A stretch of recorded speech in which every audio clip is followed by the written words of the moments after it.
आणि यानंतर बातमी मुख्यमंत्र्यांच्या नागपुरातल्या कायदा सुव्यवस्थेचा पर्दाफाश करणारे। नागपूर जिल्ह्यात गेल्या 10 दिवसात 10 पोलिसांना निलंबित करण्यात आले। गुन्हेगारांशी साटोलोट ठेवून अवैध धंद्यांना संरक्षण दिल्याचा गंभीर आरोप या पोलिसांवर केला जातोय। एवढ्या मोठ्या संख्येने पोलीस निलंबित झाल्यानंतर एबीपी माझाने नागपूर शहर आणि ग्रामीण भागात सुरू असलेल्या अवैध धंद्यांचा कानोसा घेतला आणि नागपुरात सर्वच आलबेल असल्याचा पोलिसांच्या दाव्याची पोलखोल झाली।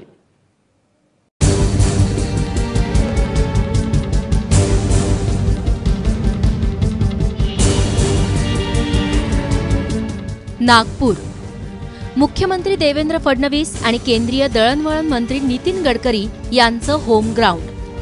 मात्र फडणवीस आणि गडकरींचं माहेरघर गुन्हेगारांचं होम ग्राउंड कसं बनलंय हे एबीपी माझाच्या कॅमेरानं कैद केलंय।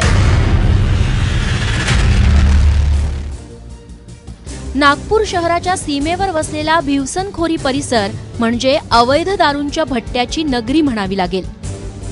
पोलीस जरी या भट्ट्यांकडे जाणून बुजून दुर्लक्ष करत असले तरी एबीपी माझाच्या कॅमेऱ्यानं हा गोरखधंदा कॅमेऱ्यात कैद केलाय। पोलिसांची साथ नसल्यामुळे आता अलीकडे फक्त आम्हाला एवढं यश आलं की दाभ्यातली दारू बंद झाली, दारूची दुकानं बंद झाली, पण भिवसनखोरीत मात्र इतकी दारू पकडल्यानंतरही तिथे अजूनही दारू निघणं सुरूच आहे। आम्ही ज्यावेळी गावात दारू पकडली त्यावेळी एवढा मोठा साठा पकडल्यावरही पोलीस लवकर पोहोचले नाही। शांतीनगर, गोंडखैरी, कामटी आणि कळमना नागपूरकर आपल्या मुलांना या परिसरात पाठवायला धजावत नाहीत आणि त्यामागचं कारण म्हणजे या ठिकाणी सुरू असलेले जुगाराचे अड्डे। सरकारी कर्मचाऱ्यांसह पोलीस देखील इथं पत्ते कुटतात, मग कारवाईची अपेक्षा करायची तरी कुणाकडून? नागपुरात अवैध धंद्यांचा सुळसुळाट किती जास्त वाढलेला आहे याचा अत्यंत धक्कादायक आणि भक्कम पुरावा म्हणजे नागपूरच्या विभागीय आयुक्त कार्यालयातला हा परिसर आहे। आणि दृश्यांमध्ये तुम्ही जे झोपड्या पाहत आहेत, खरं पाहिलं तर विकास कामांसाठी हा रस्ता बंद करण्यात आलेला आहे आणि या झोपड्या जे आहेत तिथे जे विकास कामं सुरू आहे त्या ठिकाणी काम करणाऱ्या मजुरांसाठी बनवण्यात आलेले आहे। मात्र दृश्यांमध्ये तुम्ही पाहताय ज्या ठिकाणी 2 माणसं उभी आहेत त्या ठिकाणी या क्षणी जुगार खेळवला जात आहे। सरकारी कार्यालयात हा संपूर्ण परिसर आहे।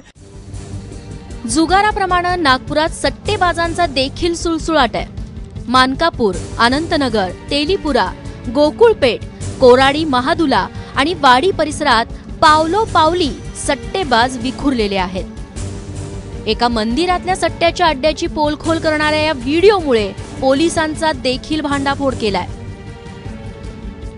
आमच्याकडे असं कुठल्याही प्रकारचं ओपनली सुरू नाही आहे।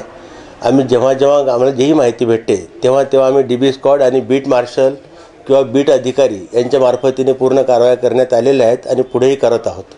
अशा प्रकारचा कुठलाही अवैध व्यवसाय, सट्टाच नाही तर कुठलाही अवैध व्यवसाय आमच्या पोलिसांच्या हद्दीत नाही आहे, ही मी खात्रीपूर्वक आपल्याला सांगू शकतो। नागपूर ही राज्याची उपराजधानी असली तरी चोरीच्या वाहनांची विल्हेवाट लावणाऱ्यांसाठी ही राजधानी ठरतीये। चोरीला गेलेल्या वाहनांची कशी विल्हेवाट लावली जाते हे एबीपी माझाच्या कॅमेराने टिपलंय। एसपी साहेब स्वतः सगळीकडे माहिती काढून त्यांना रेड करण्यास सांगितलेलं आहे। त्याचप्रमाणे स्थानिक गुन्हे शाखेचे अधिकारी आणि कर्मचारी हे सुद्धा सतत रेड करत आहेत। त्याचप्रमाणे पब्लिकला, जनतेला जर काही माहिती असेल तर त्यांनी आम्हाला माहिती कळवावी असे सुद्धा आवाहन पोलीस अधीक्षक साहेबांनी केलेलं आहे। असं जरी आम्हाला काही माहिती मिळाली जनतेकडून तरी आम्ही त्यावर ताबडतोब कारवाई करत आहोत। नागपुरात राजरोसपणे सुरू असलेल्या अवैध धंद्याची यादी एवढ्यावर संपत नाही तर बुलफाईट, हुक्का पार्लर, अंमली पदार्थाची तस्करी यासारखे प्रकार देखील खुलेआम सुरू असतात। मात्र पोलीसच याकडे जाणीवपूर्वक कानाडोळा करत असल्यामुळे गुन्हेगारांचं चांगलंच फावतंय। कायद्याच्या राज्यात सुरक्षित जीवन जगणे हे नागरिकांचे अधिकार असते, तर नागरिकांना तसे वातावरण मिळवून देणे हे पोलिसांचे कर्तव्य असते। नागपुरात सुरू असलेल्या सर्व अवैध धंद्यांविरोधात निष्पक्ष कारवाई करून नागपूर पोलीस त्यांचे कर्तव्य पूर्ण करतील हीच नागपूरकरांची माफक अपेक्षा। कॅमेरामॅन अतुल हिरडेसह रजत वसिष्ठ, एबीपी माझा, नागपूर। खरं तर गेल्या काही दिवसांमध्ये प्रश्न पडला होता की मुख्यमंत्र्यांच्या नागपुरात कायदा सुव्यवस्थेचे असे 12 का वाजले? त्याचं उत्तर होतं कुंपण शेत खाते।